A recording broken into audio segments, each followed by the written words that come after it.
In this guide, you'll learn how to fix TikTok freezing on an iPhone. First things first, check if the problem is with the TikTok app itself. One of the simplest solutions is to restart the app. Close it completely by swiping it off of your screen. Then reopen it. This can often clear up minor glitches and get the app working smoothly again. If the issue persists, the next step is to check for updates. Launch your app store, search for the app TikTok. If you see the option of update, click on it and update the app to its latest version. Next thing you want to do is check your internet connection. Slow or unstable Wi-Fi can cause TikTok to freeze or lag, especially when loading videos. Try switching to a different network or toggling your Wi-Fi off and back on. If you're using cellular data, check if your data connection is strong enough to stream videos without interruptions.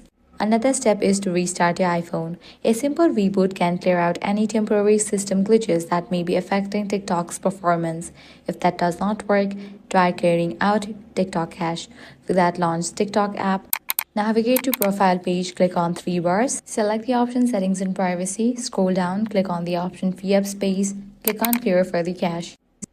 If none of these solutions work, completely delete the app from your device and reinstall it.